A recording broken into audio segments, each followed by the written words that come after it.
Hello everyone, तो हम हैं राम आश्रय मेमोरियल एजुकेशन सेंटर और आज आ चुके हैं 21 डे हैबिट चैलेंज के डे 5 में। और हम लोग हैं इस समय कुष्मांडा देवी मंदिर के प्रांगण में। और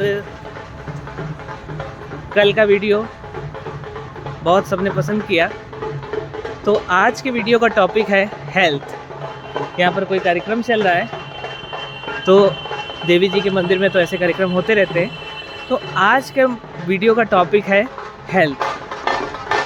जितने भी आदमी हैं, मैन हैं, वो सब अपनी फैमिली के लिए तो बहुत सजग रहते हैं कि उनका परिवार सुरक्षित रहे। किसी की थोड़ी सी भी तबीयत खराब होती है, तुरंत उसके लिए दवा की व्यवस्था करते हैं, डॉक्टर के पास ले जाते हैं। लेकिन जब बात आती है उनकी स्वयं की हेल्थ की, तो उसको पूरी तरह से इग्नोर करते हैं। कुछ इसी से रिलेटेड कहानी है मेरे पापा की, कि वो सबके लिए बहुत ध्यान रखते थे। मेरी तबीयत ख़राब हो, मेरे क्लास 8 में पढ़ते थे, मेरी बहुत तबीयत ख़राब हुई, उसमें उन्होंने मेरा बहुत ध्यान रखा, बहुत, और मुझे ठीक भी कर लिया। लेकिन अपनी हेल्थ को हमेशा इग्नोर किया। उनको ये ढोल बज रहा है, इसकी वजह से थोड़ा डिस्टर्बेंस हो रहा है। चलिए कोई बात नहीं, इससे भी कंसंट्रेट करने का प्रयास करते हैं। तो 2011 की बात है।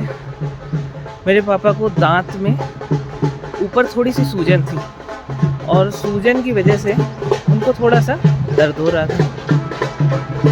जैसा नॉर्मल मेडिकल स्टोर से जाकर के वो दवा लाए और खाली दर्द ठीक हो गया।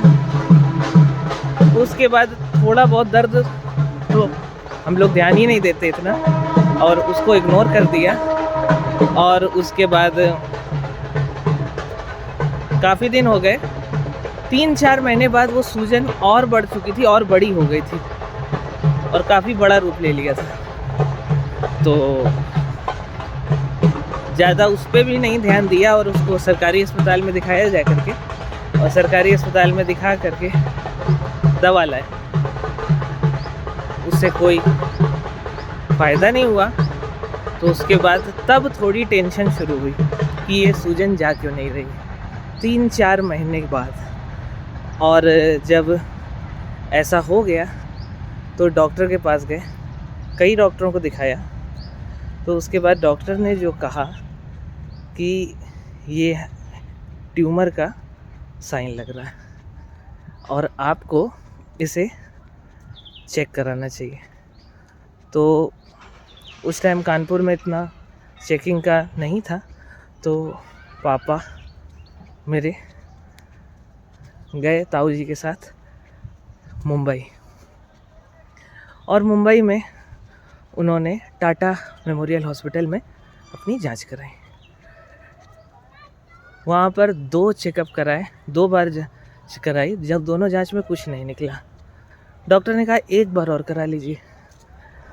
2 बार जांच कराया, कुछ नहीं निकला। इससे वो बहुत खुश हो गए थे, और तीसरी जांच का रिपोर्ट लेने जाने के लिए दोनों लोग स्टेशन में बैठे थे और सोच रहे थे जाएं कि ना जाएं, कहीं कुछ निकल ना है। और कुल मिला के वो लोग गए डॉक्टर के पास, और जब तीसरी जांच के लिए वहाँ पर पहुँचे तो उस रिपोर्ट में ट्यूमर निकला। लेकिन डॉक्टर ने कहा ये ट्रीटेबल है, ये ठीक हो जाएगा, आप इसका ऑपरेशन करा लेंगे, ठीक हो जाएगा। तो लखनऊ में उनका ऑपरेशन हुआ, और मेरे पापा का चेहरा पहले दूसरा था, लेकिन जब ऑपरेशन हुआ उसके बाद मेरे पापा का चेहरा बदल गया।